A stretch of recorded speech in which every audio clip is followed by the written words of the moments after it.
4 महीने में बैठ के AIR अंडर 100 कैसे लाएं? रोस्ट मत करना, जेन्युइनली पूछ रही हूँ।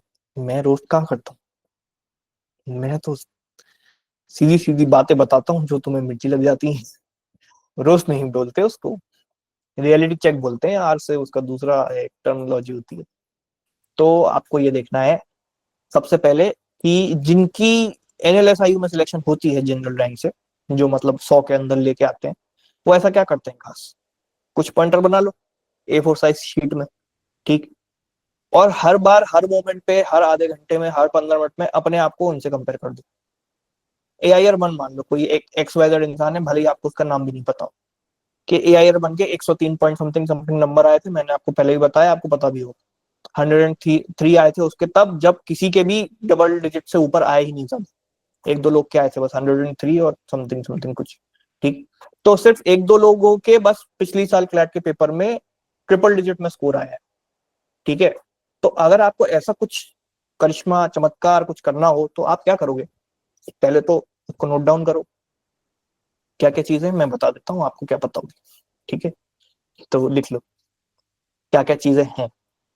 अगर सही में लाना है तो ही लिखना, मतलब जो नहीं लिख रहे हैं, मुझे दिख भी रहे हैं तो मैं अज्यूम कर लूंगा कि अगर हर इंसान एटलस चला जाएगा तो तिरुचिरापल्ली कौन जाएगा, है ना। वो बात भी होती है। गुवाहाटी कौन जाएगा, और उधर की सीट खाली रह जाएंगी ना। उधर भी जाने के लिए बच्चे होने चाहिए। सबसे पहली चीज, कोई भी NLS जाने वाला बच्चा कभी भी किसी व्हाट्सएप ग्रुप पे चैटिंग में समय बर्बाद नहीं करता है।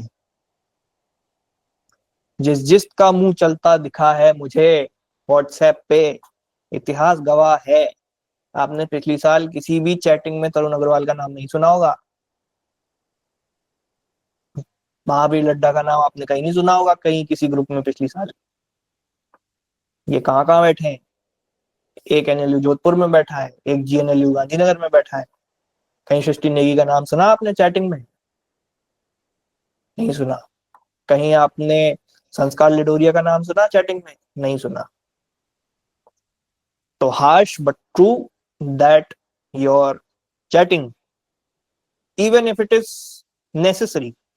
नेसेसरी कब? कि मैंने अगर मान लो तुमसे कुछ पूछ लिया, मैंने कुछ बात कर ली, ठीक है, मुझसे 5 मिनट बात कर ली, ग्रुप में अपन थोड़ा सा लाइट फील कर लिया, हो गया, खत्म है ना। 5-10 मिनट बात करो, उससे ज्यादा क्यों मुंह चलाना है? एक एक घंटे क्यों बैठे? ठीक है। जब कोई मुद्दा भी नहीं है किसी ग्रुप में, किसी टेलीग्राम चैनल पे, किसी टेलीग्राम ग्रुप पे, जबरदस्ती आपको वैलिडेशन की क्या जरूरत पड़ रही है? ठीक है। समय ज्यादा इंपॉर्टेंट है, जो एक एक सेकंड आप टाइप करने में भी लगा रहे हो वो भी इंपॉर्टेंट है, ठीक है। तो अपने आप को कंट्रोल करना चालू कर दो कि नहीं भाई, जरूरत नहीं है मेरे ओपिनियन की, यहाँ चुप हो जाता हूँ, ठीक है। पहला स्टेप ये हो गया। दूसरा स्टेप, उसका फोन काफी सॉर्टेड रहता है जो NLS जाता है। मैं ये इक्का दुक्का की थोड़ी बता रहा हूँ, मैं तो अब पिछले 5 साल से इतने लोग NLS जा चुके हैं मेरे थ्रू, तो उन सब की मिला के बता रहा हूँ आपको, ठीक है। उस हिसाब से समझना कि जो छोटा मोटा करियर रहा है प्रखर मिश्रा का, 5-6-7 साल का, क्लैट के एस्पिरेंट्स को मेंटर करने का, ये सब उसका एक कल्मिनेशन ऑफ पॉइंटर्स हैं जो आपको बताया जा रहा है, ठीक है। फिर फोन डी क्लटर कैसे रहता है? कोई भी ऐसी चीज जो कि डायरेक्टली मुझे NLS नहीं पहुंचा रही, वो मेरे फोन में नहीं। अब वो ब्लिंकिट हो, वो स्विगी हो, वो जोमेटो हो, वो फ्लिपकार्ट हो, Amazon हो, बम्बल हो, टिंडर हो, फेसबुक हो, इंस्टाग्राम हो, भले ही टेलीग्राम भी अगर आपको यूजलेस लग रहा है तो उसको भी हटा सकते हो, ठीक है। कोई भी ऐप ऐसी जो कि आपके फोन में एक डिस्ट्रैक्शन क्रिएट कर रही है, वो आपके फोन में मौजूद नहीं होनी चाहिए। ये हो गई मोबाइल ऐप की बात। दूसरा, आपकी पुरानी यादें। कैसी यादें? जो आपकी गैलरी में रखी हैं, इसके साथ फोटो, उसके साथ फोटो, इसके कहीं किसी के, मान लो अभी बहुत लोगों के ऐसा भी हुआ है इस साल के, उनके रिलेटिव्स की डेथ हो गई है, ठीक है, जिनसे वो शायद बहुत ज्यादा अटैच थे। तो अब उनका क्या है कि थोड़ा दिमाग डिस्टर्ब रहता है कि उनकी फ्लैशबैक्स आती रहती हैं, ये होता है वो होता है। बहुत लोगों का आया मुझे मैसेज। तो फोटो फोन में से हटा के क्या ड्राइव पे डाली जा सकती है कुछ दिन, कुछ महीने, जिससे आपको क्या है कि out of sight out of mind वाली आइडियोलॉजी हो जाए, ठीक है। तो ये किया जा सकता है। आपके साथ ऐसा होना चाहिए कि मेरी गैलरी में खोलूं और उसमें सिर्फ काम के कुछ इमेजेस दिखें, वो भी सारे डॉक्यूमेंट्स। तो ये आदत छोड़ दो भी फिलहाल 4 महीने। अगर अपने आप को पढ़ते पढ़ते डॉक्यूमेंट करना है कि हम अपनी एक सक्सेस स्टोरी बनाएंगे, सक्सेस वीडियो बनाएंगे कि how I got from this stage to that stage, transition video बनाऊंगी, रील बनेगा मेरा। भाई हफ्ते में एक दिन वीडियो बना ले पढ़ते पढ़ते, है ना, रोज की पढ़ने की जरूरत भी नहीं। वो रील बनेगी तो मुश्किल से 1 मिनट की बनेगी, अगर बनानी भी है। और 1 मिनट में पूरे 6 महीने की तुम फुटेज डाल भी नहीं सकते। ठीक है, तो अगर एडिटिंग नहीं आती तो बता रहा हूँ। अगर आपको होता है, बहुत लोगों को ट्रांजिशन बनाने से ही मोटिवेशन मिलता है कि हम एक ऐसा ट्रांजिशन बनाएंगे, तो यहाँ किताबों में मैं पढ़ रहा हूँ, रो रहा हूँ, और वहां एंडलेस की लाइब्रेरी। हाँ बना लेना, लेकिन एक आध बार हफ्ते में शूट कर लो। अच्छा, पूरे हर दिन थोड़ी बैठ। ठीक है, एक वो आता है स्टडी विथ मी, लगे कैमरा ऑन करके पढ़ने, कुछ नहीं होता उससे। ठीक है, ये नए नए चोचले छोड़ो, और जो प्रूवन स्ट्रेटेजीज हैं इतने सालों से पढ़ने की, वो बैक टू द बेसिक्स जाओ। दयानंद सरस्वती क्या बोल के गए थे? Go back to the Vedas. अब प्रखर मिश्रा क्या कह के जा रहे हैं? Go back to the primitive ways. वो क्या होते हैं? मैं तो सबसे अच्छा तरीका उसको ही मानता हूँ आज की तारीख में। अगर मुझे आज आप बोल दो कि आपके आज से 6 महीने बाद कोई कॉम्पिटेटिव एग्जाम है, आपको निकालना है, मैं सैमसंग गुरु पे आ जाऊंगा वापस, छोटा वाला। मैं सब त्याग दूंगा, क्योंकि उसी में पढ़ाई हो पाती है। ना मुझे कोई दिखेगा, ना मेरी किसी से बात करने का मन होगा, ना मुझे कोई फोटो दिखेगी, ना मुझे फोमो होगा। सिर्फ पढ़ाई होगी दिन भर। आप वो कर नहीं सकते, क्योंकि आपका primary mode of study online WhatsApp ही है। आपको लिंक ही इस मीटिंग की व्हाट्सएप पे मिल रही है, तो कर तो सकते नहीं हो। लेकिन उसके अलावा झालरें तो हटा सकते हो आसपास की जो भी है। तो ये सब हटाओ। फोन जब खाली हो जाएगा, आपको खुद ही दिखेगा। अगर थोड़ा सा खराब फोन चला रहे हो तो तेज भी चलने लगेगा, अच्छा एडवांटेज भी है उसका। ठीक है, और खुद ही चीजें नहीं दिखेंगी फोन में, तो आपको बोरिंग लगने लगेगा वो फोन। ठीक है, जब फोन बोरिंग लगेगा तो इंटरेस्टिंग क्या लगेगा? जो सामने है। ठीक, ये हो गई दूसरी चीज। तीसरी चीज के please cut off with people, full stop. Good people, bad people, medium people, middle class, rich, poor, मैं किसी को भी इसमें एक्सक्लूड इंक्लूड नहीं कर रहा हूँ। मैं सीधे बोल रहा हूँ कि लोगों को अपनी जिंदगी में से एक दिन का एक बंदा काट काट के हटाओ। ठीक है, अरे भाई तुम तो बड़े आदमी हो गए, ऐसे कौन से एग्जाम की तैयारी कर रहे हो, मिल ही नहीं रहे, नहीं मिलेंगे, जाओ। रहना है रहो, 7 दिसंबर तक कनेक्टेड, नहीं रहना मत रहो। ठीक है, अंकल की उम्र के नहीं हो गए हो तुम, के भैया जिंदगी में 4 मित्र नहीं रहेंगे तो हमारा रिटायरमेंट कैसे बीतेगा, है ना। 4 के 400 बन जाएंगे अभी कॉलेज के अंदर जाके नए। ये इन चवन्नी वाले आईक्यू के लोगों को दूर छोड़ो जिंदगी में से, और खुद का सोचो कि तुम कितने आगे आ चुके हो प्रिपरेशन करते करते अपनी लाइफ में। आज से 1 साल पहले इस माइंडसेट पे थे क्या, जैसे आज हो? इतना ज्ञान था तुम्हें 1 साल पहले? किसी को भी नहीं था। तुम्हें कम से कम 5 से 6 ऐसे लॉस पता है जो कि शायद एक इंसान को ना पता हो तुम्हारे स्कूल में, टीचर एंड प्रिंसिपल मिला के। वो चीजें आज तुम्हें पता है। तुम्हें क्रिटिकल रीजनिंग पढ़ते पढ़ते इतनी हायर लेवल ऑफ थिंकिंग हो गई है कि अब तुम दुनिया में 4 चीज अपने शायद मम्मी पापा से ज्यादा बेटर समझने लगे। जो लॉजिक शायद उनको नहीं समझ में आता, अब वो तुम्हें आ जाता है। तो हम मम्मी पापा को तो कट ऑफ नहीं कर सकते ऑब्वियसली, बट दोस्तों को हम कट ऑफ करेंगे। ऐसे लोगों को, ऐसे डिस्ट्रैक्शंस को, जो कि तुम्हारी कॉन्स्टेंटली एनर्जी खींच रहे हैं और टॉन्ट मार रहे हैं जबरदस्ती का। ठीक है, ऐसे लोगों को हटाओ, सिंपल निकालो जिंदगी से बाहर। क्योंकि यही अभी एक दिन पहले किसी ने डाउट पूछा था कि मेरे दिमाग में चीजें चलती रहती हैं, वो जब मैं मॉक देने बैठता हूँ तो वही चीजें बार बार आ जाती हैं दिमाग में। फिर दिमाग में से चीजें हटेंगी कैसे? ऐसे हटेंगी। ठीक है, ये हो गया। 3 पॉइंट हो गए। चौथा पॉइंट है कि start sleeping on time, even if you are addicted to study late at night. कि मैं तो 4 तक ही पढ़ पाता हूँ, 5 बजे मैं सबसे बेस्ट पढ़ता हूँ, 5 बजे तक जग के। बट अल्टीमेट सक्सेस तो आपको जल्दी सो के मिलेगा। ठीक, जल्दी क्या होता है? 1 बजे भी जल्दी होता है बहुत लोगों के लिए। तो 1 बजे भी सो जाओगे सफिशियंट है, उससे ज्यादा मत खींचो। अब कितने लोग ऐसे हैं, मतलब जिनको ऐसा लगता है कि हम 2-3 बजे तक तो पढ़ रहे हैं, लेकिन जब हम वापस उठ रहे हैं तो हमें दिन भर फिर आलस आ रहा है आपको। बहुत लोगों के साथ ऐसा होता है। जिनको नहीं आ रहा है वो रूटीन को कंटिन्यू रखें, आपको सोल्यूशन की जरूरत नहीं है। जिनको आ रहा है दिन भर आलस, वो अपनी नींद को उसी टाइम ले जिस टाइम वो डिजाइंड है बायोलॉजिकली लेना। ठीक। नींद का समय क्या है, 11 बजे से सो जाओ, बस अभी आधे घंटे बाद। ठीक। चल जाए, आज से नहीं कल से करना है, आज नहीं जाना, आज तो इंपॉर्टेंट चीज चल रही है। तो आपकी मे बी बॉडी जो है वो अडेप्ट नहीं कर पा रही है 3 बजे के रूटीन को, तो आप फिर वापस जाओ ना वही ओरिजिनल स्टेट पे, आप नॉर्मल टाइम जो बॉडी का फिक्स होने का उसी पे सो, हाथ नीचे कर लो। ठीक।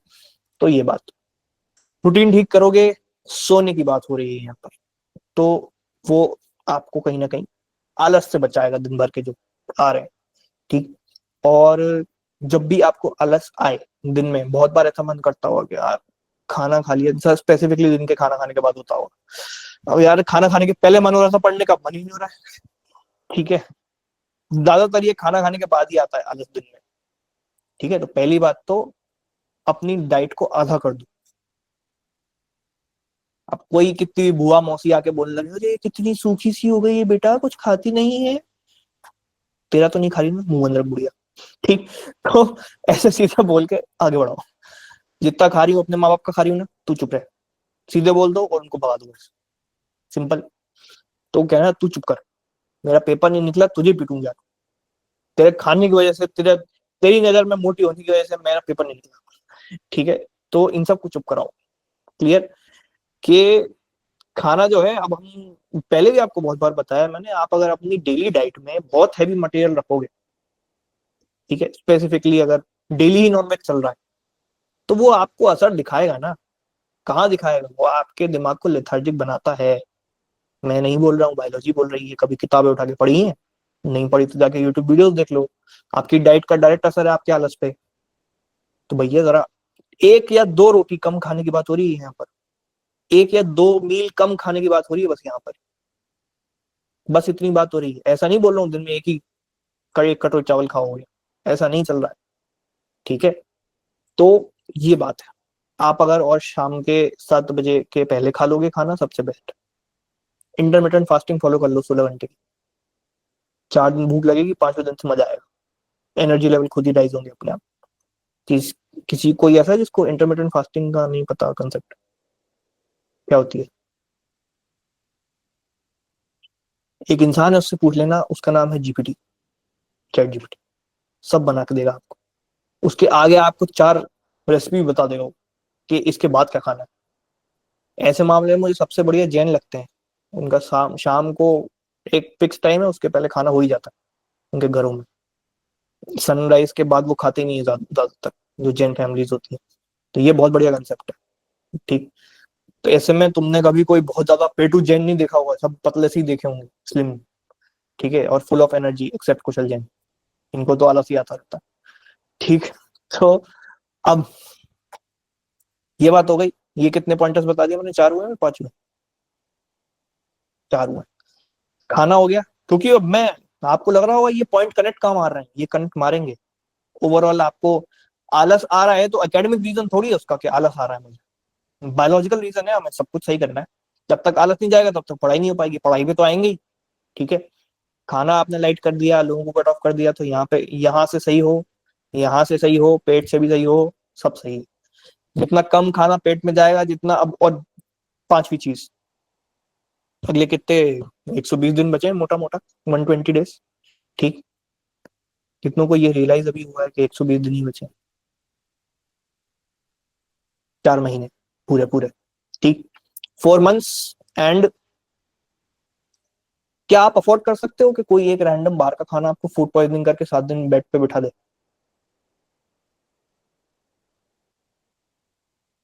मुझे उल्टी हो गई, मेरा बेड रेस्ट डॉक्टर ने सजेस्ट किया है, या फिर मैं यहाँ खेलने गया था, मेरी ये लग गई, मैं वहां गिर गया, मैं नाले में मुंह मार दिया मैंने, ऐसा कुछ। आप अपने आप को जरा फिजिकली एंड मेटाबॉलिज्म जो आपका है, इन सब चीजों को जरा संभाल के रखो अगले 4 महीने। आप बीमार पड़ना अफोर्ड नहीं कर सकते एक भी दिन के लिए। एक दिन भी, किसको अभी पिछले 2 3 4 महीने में फीवर आया है एक आध दिन, कफ कोल्ड हुआ है एक आध दिन, उससे बड़ा गिल्टी डे आपकी लाइफ में कोई बीता है? पढ़ाई भी नहीं हो पाई 2 दिन से, क्या क्लास निकलेगा? अब इमेजिन करो ये आपका क्लैट के 1 हफ्ते पहले हो जाए। Can you afford to have this? No, possible ही नहीं। हाथ नीचे कर लो, इतने बीमार लोग हैं, मरीजों से भरा है कम्युनिटी। टिक गया मुझे, 50-60 लोग बीमार पड़े हैं हमारे यहाँ। कोरोना का अस्पताल लग रहा है मुझे कोविड के टाइम का ही। इस बेड ही डले हैं हमारे यहाँ, तो सारे ही बच्चे बीमार पड़ेंगे, पता नहीं कौन सा वायरस फैल रहा है जी कम्युनिटी। बच्चे यहाँ पे आते हैं, एडमिशन लेते हैं, बीमार हो जाते हैं। तो अब हम मरीजों से बात कर रहे हैं, तो मरीज लोग, आप एक काम करें, या तो मल्टीविटामिन लेना चालू कर दें या किसी डॉक्टर के पास चले जाएं। आपको अगर कुछ ऐसा लग रहा है कि this is something which is out of his comprehension and my comprehension, ये जो मेरे साथ हो रहा है कि मैं थोड़ा सा पढ़ती हूँ, अभी एक लड़की से मेरी बात हो रही थी एक दिन पहले, थोड़ा सा पढ़ती हूँ, एक दिन थोड़ा सा ज्यादा पढ़ लिया, हेडेक हो जाएगा, माइग्रेन हो जाएगा, आलस आ जाएगा, फीवर आ जाएगा। फिर उससे रिकवर करा 2 दिन में, फिर थोड़ा सा पढ़ा, फीवर आ जाएगा। तो आपको फिर बीमारी है कुछ, आप डॉक्टर के पास जाओ और इसको अगले 4 महीने कैसे कंट्रोल में रखना है, इसको सही कराने की दवाई लेके आओ। आप डॉक्टर के पास जाना पता नहीं क्यों गुनाह समझते हो। बेचारा अपनी जिंदगी की 10 साल लगा के बैठा है, तुम लोग कुछ सही कराने के लिए बैठा है यार। वो पढ़ाई करके बैठा, लोग उसके पास जाते ही नहीं है। कहा हम तो पैरासीटामोल खा के सही हो जाएंगे। 2 रुपए में तुम्हें इलाज चाहिए एक बार ढंग से, क्योंकि बात यह है कि this is the most important exam of your life. Do you agree? अगले 4 महीने बाद उस हिसाब की केयर भी तो दिखाओ फिर। जरा सा तुम्हें 4 दिन कुछ दिन हुआ है, जल्दी जाओ डॉक्टर के पास और बोलो कि साहब मेरे पास कितने दिन बचे हैं, जल्दी बता दो। ठीक, मैं आपको बता देता हूँ, मेरे पास 120 दिन तो मिनिमम बचे रहने चाहिए, उसके बाद हो जो। तो इसलिए आप मुझे इसके बीच का जरा सोल्यूशन दें। ठीक है, तो मुझे इस 120 दिन में कोई नौटंकी नहीं चाहिए अपनी बॉडी की तरफ से, ये आपको इंश्योर करवाना है। Any kind of medication, any kind of something something, ऐसी भी मत ले आना कि दवाई खाई और नींद आ गई। बिल्कुल सिट्राजिन टाइप के डॉक्टर ने सिट्राजिन दे दी, दिन की 2 खा रहे हैं, खाते ही सो जा रहे हैं, 6-6 घंटे, 12 घंटे तो सो ही रहे हैं। वो खाई होगी आप लोगों ने, सर्दी जुकाम की सिट्राजिन आती है इतनी सी, छोटा पैकेट, बड़ा धमाका है वो सिट्राजिन की गोली।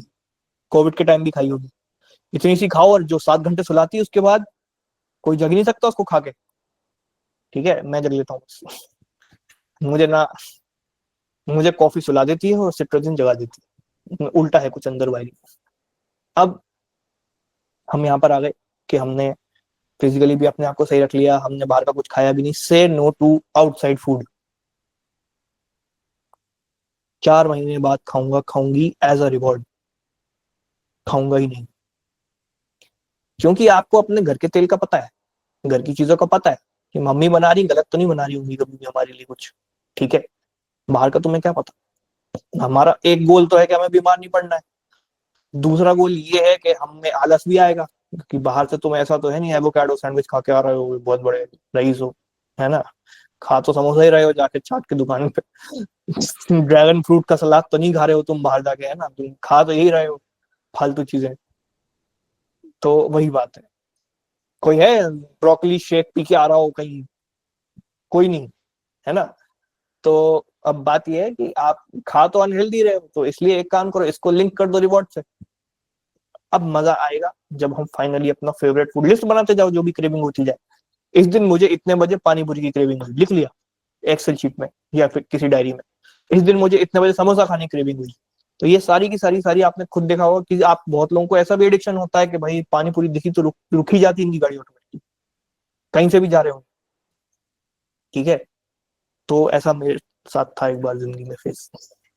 कुछ 2-3 महीने ऐसे थे मेरी जिंदगी के कि मैं पानी पूरी देख के रोक नहीं पाया अपने आप को, मैं चला ही जाता था।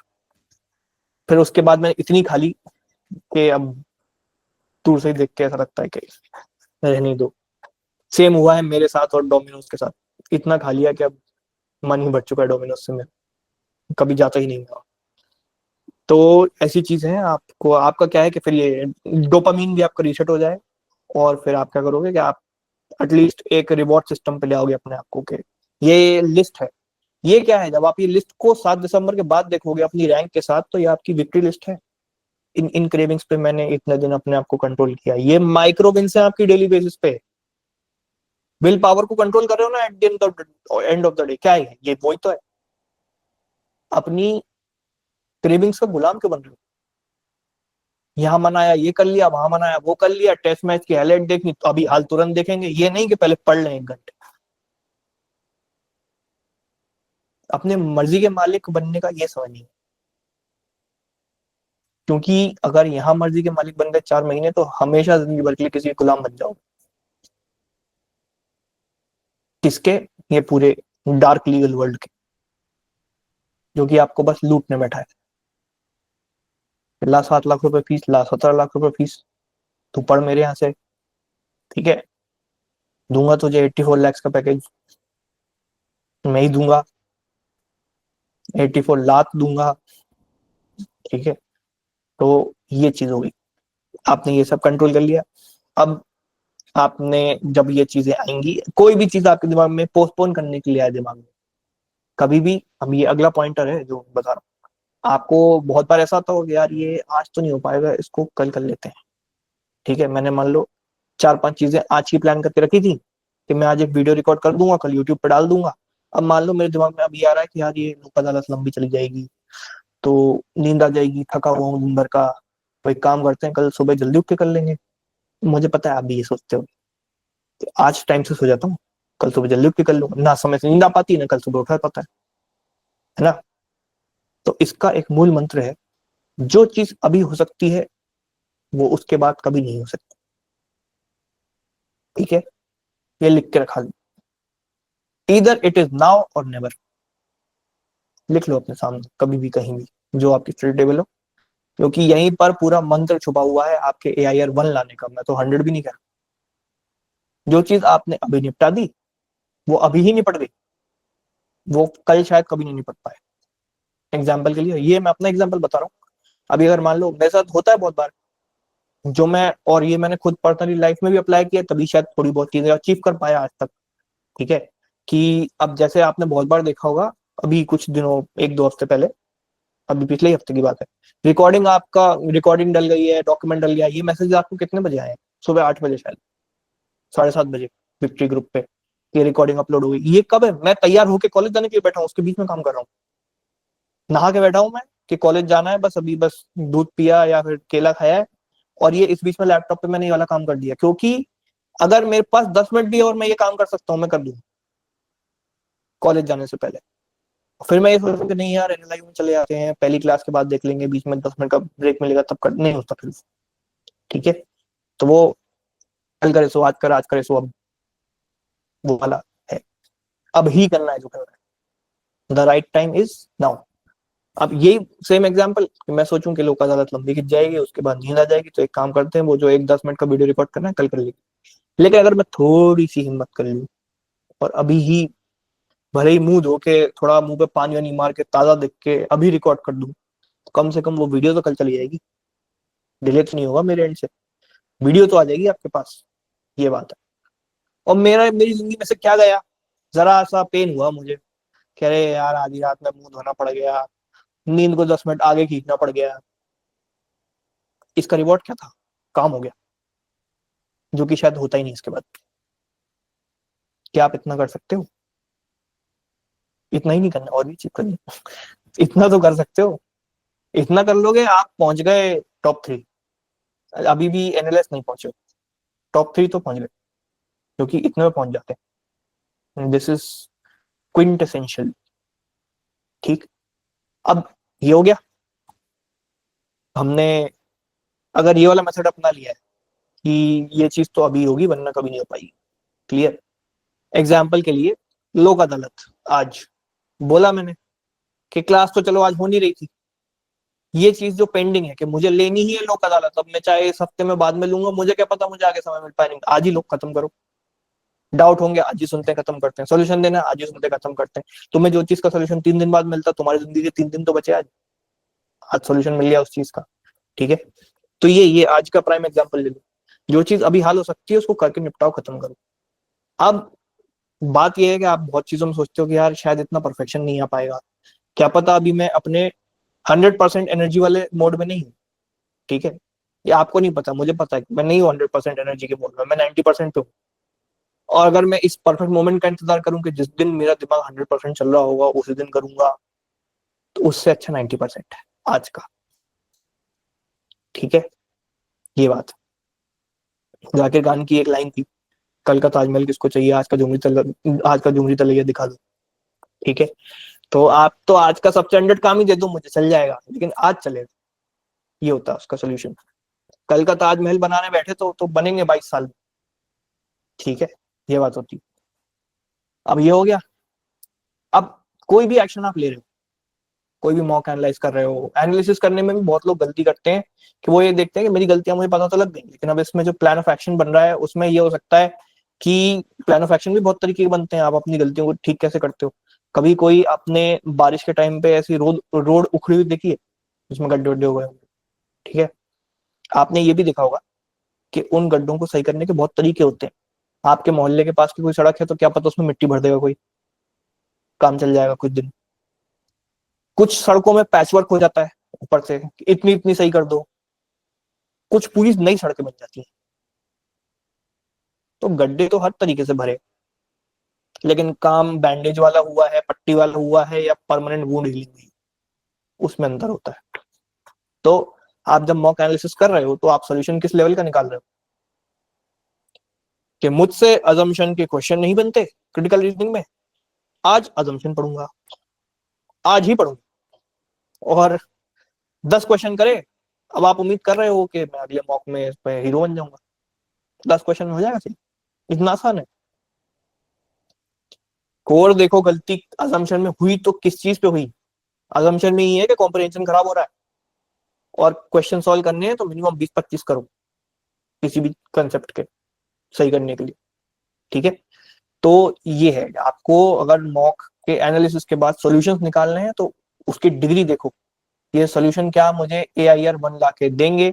अगर अंदर से आपके अंदर आपको समहाउ आंसर पता है, अपनी जिंदगी के हर सॉल्यूशन हर क्वेश्चन का आपको आंसर अंदर पता है, आपको बस मुझसे निकलवाना है, आपको बस किसी पे थोपना है कि तुम बता दो मुझे मैं कहाँ गलत हूँ, जबकि आंसर आपके अंदर खुद है। ठीक है, कभी भी कुछ अगर आपका दिन खराब जाता है, मान लो कि आज पढ़ाई नहीं हो पाई, तो गिल्ट आती है। गिल्ट कौन दे रहा है अंदर से बैठ के, कुछ तो है अंदर जो बोलता है कि बेटा तुम तो एल लगवा रहे हो अपने। ठीक है, तो ये गिल्ट कौन दे रहा है अंदर बैठ के, आपको खुद पता है आंसर।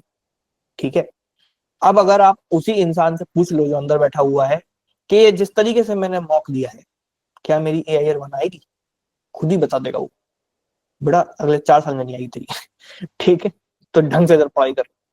क्लियर, ये बात हो गई। फिर उसके बाद ये जो मैं आज 8 घंटा सोया, क्या ऐसे मेरी AIR 1 आएगी, खुद ही बता देगा बेटा ऐसे तो नहीं आएगी। ये जो मैंने कल मॉक दिया और अभी तक एनालाइज नहीं किया है, क्या ऐसे मेरी AIR 1 आएगी, अंदर से आंसर आ जाएगा नहीं आएगी। एक ही क्वेश्चन चिपकाना है बस, हट जाएगा। ये एक स्टूडेंट था मेरा जो करता था, उसने बताया मुझे, क्या नाम था उसका, श्रेष्ठ गोस्वामी, भोपाल का ही है। उसको अभी फ्लैट 2022 में निकला था, 22 में एनलेस में है। अभी उसका बैच क्या होगा, 27, फोर्थ ईयर में गया अभी। ठीक है, श्रेष्ठ गोस्वामी नाम है उसका, मुझसे ही पढ़ा है, भोपाल का ही है, और उसको मैंने 11th क्लास से पढ़ाया था। मतलब वो जब मैंने सक्सेस बोर्ड चालू किया था तब से साथ में था मेरे, 21 से, तो 21 में मुझसे पढ़ा, 22 में मुझसे पढ़ा, और फिर वो एनएल्स गया। उसका ये था कि वो अपने आप को कंपेयर करता था कि क्या ऐसे मेरी AIR बना पाएगी, तो उसकी 1 तो नहीं आ पाई, उसकी 31 आई, बट जो गोल था वो तो एनालिस्ट था ना, वो तो मिल गया। ठीक है, तो ये बात है, हर चीज में पूछो क्या ऐसे मेरी रैंक 1 आ पाएगी, क्या ऐसे मेरी रैंक 1 आ पाएगी। अब एग्जाम्पल के लिए, मैंने आज बैठ के 10 घंटे पढ़ाई की, क्या ऐसे मेरी रैंक 1 आ पाएगी, क्यों नहीं, और कैसे आएगी भाई, और कैसे आएगी। ठीक है, अब एग्जाम्पल के लिए आज सेशन में आ गए, पॉइंटर्स नोट डाउन करे, इसको कल से अप्लाई करना चालू कर दिया, कल रात में सोने से पहले खुद से पूछ लिया आज जो मैंने किया है क्या इससे मेरी रैंक 1 आ पाएगी, क्यों नहीं, तो और क्या चाहिए, यही तो करना था। अब मैथ्स में तुम्हारा दिमाग खराब हो रहा है, पढ़ने में बिल्कुल सर पीट लेते हो, लेकिन 2 घंटा बैठ के मैथ्स पढ़ ली, क्या ऐसे तुम्हारी रैंक 1 आ जाएगी, क्यों नहीं। जब ये आंसर आने लगे अंदर से, क्यों नहीं आएगी, क्योंकि कर तो मैं वही रहा हूं जो चाहिए, तो आपको खुद में कॉन्फिडेंस फील होने लगेगा। और ये कॉन्फिडेंस फर्जी वाला नहीं है बेटा, ये खुद ही के अंदर से आया है। किसी ने थोप के नहीं भरा है सेशन में बुला के 2 घंटे में। ये खुद ही के काम करने से, खुद ही के अंदर से जवाब निकलना चालू हुआ है कि मेरे मॉक में नंबर अगर कॉम्प्रीहेंशन की वजह से गलत हो रहे हैं, इंग्लिश में मेरे क्वेश्चन गलत हो रहे हैं, और अगर मैंने 3 दिन 3-3 घंटा 9 घंटा काम कर लिया अपने कॉम्प्रीहेंशन पे, क्या अब मेरे मॉक में कॉम्प्रीहेंशन सही हो जाएगा? क्या ऐसे मेरी एआईआर बना जाएगी? क्यों नहीं आएगी? 3 घंटा इस पे लगे, फिर आप अगले हफ्ते फिर 3 घंटा लगे, फिर 3 घंटा लगे अपने कॉम्प्रीहेंशन स्किल्स पे स्पेसिफिकली। ठीक है, जहां पर दिक्कत हो रही है उसी को बहुत अच्छे से सही कर रहे हो, सब कुछ कर रहे हो, तो क्या आपका मॉक में स्कोर अच्छा नहीं होगा? बिल्कुल हो जाए। ठीक, मॉक में स्कोर अच्छा हो गया तो क्या आपकी रैंक 1 आ जाएगी? क्या पता, आ भी सकती। ठीक है, तो ये बात है, ये सेंटेंस बस चिपकाना है। क्या ये जो मैंने एक्शन लिया पिछले 15 मिनट में, 15-15 मिनट में तोड़ो अपने दिन को। ठीक, एग्जाम्पल के लिए अभी हम कितनी देर से सेशन में बैठे हैं? 1 घंटा हो गया हो। ठीक है, 1 घंटे में सेशन में जो चीजें मैं सुन रहा हूँ, क्या इसको सुन के अप्लाई करके मेरी रैंक 1 आ जाएगी?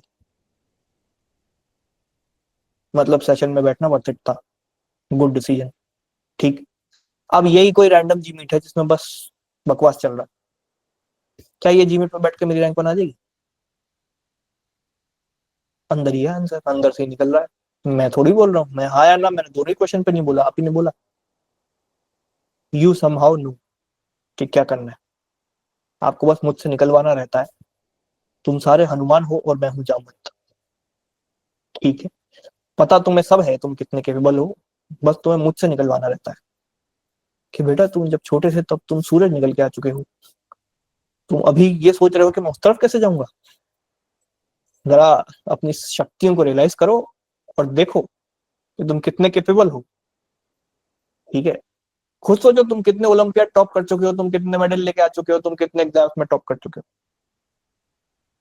अब बहुत लोग होंगे ऐसे भाई जो आज तक नहीं कर पाए तो वो क्या पास रेफरेंस लेंगे? तो उनके लिए मैं कह रहा हूँ कि शायद तुम्हारा अब मोमेंट आ गया है फाइनली लाइफ में सुपरस्टार बनने का। ठीक है, बहुत लोग ऐसे भी होते हैं जो कभी कुछ नहीं कर पाए और एकदम सीधे कॉम्पिटेटिव एग्जाम में जाकर उन्होंने सुपरस्टार बन गए। ठीक है, ऑटो वाले का बेटा रिक्शा नहीं, रिक्शा चालक तो नहीं बनता। रिक्शा चालक का बेटा यूपीएससी कैसे क्रैक करता है? ऐसे ही करता है कि उसने कुछ साल लग के मेहनत कर ली, सीधे यूपीएससी निकाल लिया, तो अब उसको उसकी सारी डिजर्विंग लाइमलाइट मिल गई। इससे पहले उसको कोई जान रहा था क्या? नहीं। एक खबर पड़ी भाई मैंने इंस्टाग्राम पे, फेक न्यूज थी वो। यूपीएससी एस्पिरेंट का बेटा बना रिक्शा चालक। तो एस्पिरेंट का बेटा आईएएस का बेटा बना रिक्शा चालक, ऐसी भी खबरें सुनी मैंने। तो उल्टा भी होने लगा है आजकल जिंदगी में। आपके मम्मी पापा ऑफिसर वगैरह हो, आप रिक्शा चालक बन जाओ, क्या पता, फ्लैट फ्लैट ना निकले। ठीक है, तो ये चीजें लगानी है। अब हम आ गए किस पर? अब हम आ गए हैं उसकी इंग्रेडिएंट पे जो कि हर एनालिस्ट जानने वाला बंदा करता है। वो है कि revision revision revision revision revision, हर दिन का रिवीजन। जितना आपने पढ़ा है उससे ज्यादा इंपॉर्टेंट है कि जो पढ़ा है वो याद है कि नहीं। ये रिवीजन में क्या क्या आता है? इस रिवीजन में सारे सेक्शनल्स भी आते हैं और मॉक्स भी आते हैं। सिर्फ थ्योरी की किताबें नहीं होती हैं, कॉपीज नहीं होती हैं। इसमें आपकी मॉक एनालिसिस नोटबुक जो है वो भी आती है। जाओ जरा शुरू से 1 से लेके 40 तक, जितना लिखा हुआ है उसमें, किस मॉक में क्या गलती हुई है, ये गलती मैं वापस नहीं दोहराऊंगा। खुद की गलतियां वहां पे दिख जाएंगी कि मैं 10 मॉक से वही दोहरा रहा हूँ जो मैंने 10वें मॉक में पहले लिखा था कि नहीं करना। ठीक है, एग्जाम्पल के लिए, एक इंसान है जिसने क्या करा कि मॉक नंबर 21 में अपनी वो मॉक एनालिसिस शीट खोली, उसमें भर दिया कि मेरी क्यूटी में परसेंटेज का चैप्टर खराब है, मुझे इसको सही करना पड़ेगा, और उसके बिना मेरा स्कोर अच्छा नहीं हो पाएगा। मॉक नंबर 31 को खोल रहा है, उसमें भी यही लिखा है। तो ये कुछ इंग्रेडिएंट्स हैं जो कि आपको अगले 4 महीने में AIR 100 लेके आ सकते हैं। ठीक है, इन चीजों को कायदे से अप्लाई कर दो। मैं तो और 4 महीने छोड़ो, मैं तो 15 दिन की बात कर रहा हूँ। 15 अगस्त तक ही अप्लाई कर दो, 15 भी नहीं, क्या है, 20 अगस्त तक अप्लाई कर दो। अगर इम्प्रूवमेंट दिखे मुझे प्यारा सा मैसेज बना के भेज देना, मैं स्टेटस लगा लूंगा, 4 बच्चे और फोमो में आ जाएंगे। ठीक, ऐसा क्या बता रहे हो इनको, तो हमें हमारी कोचिंग वाला नहीं बता रहा है? ऐसे रिप्लाई आते मुझे स्टेटस में। तो ये जो आपको फीडबैक मैसेज आया है कि हमारा स्कोर 10-10 नंबर बढ़ गया, ऐसा क्या बता रहे हो इनको? तो भाई तुम आओ ना सेशन, तुम्हें बताएंगे, हम मना थोड़ी किया। ठीक है, आपको पता है ओपन सेशन है हमारा, तो हम तो ये जो लोक अदालत होती है 180 लोग, ये सब सारे ही पेड बैचेस तो थोड़ी, ओपन लोग भी हैं बहुत सारे। ठीक है, तो मैंने कभी भी किसी को आज तक स्ट्रैटेजी बताने का पैसा नहीं लिया। कोई रैंडम में से अननोन नंबर भी बोलता है ना कि मुझे ये मॉक में नंबर नहीं आ रहा, वो तो मैं उसको भी रिप्लाई दे देता हूँ, ठीक है भाई खुश हो जाओ। मैंने कभी स्ट्रैटेजी बताने में कभी किसी को वो नहीं करा। बस आप जब सोर्सेस पूछते हो, वही अगर आपकी गलत हो तो फिर मुझसे पढ़ना है तो फिर पैसा लगता है। ठीक, तो अब आई होप कृष्णा का हो गया है डाउट सॉल्व।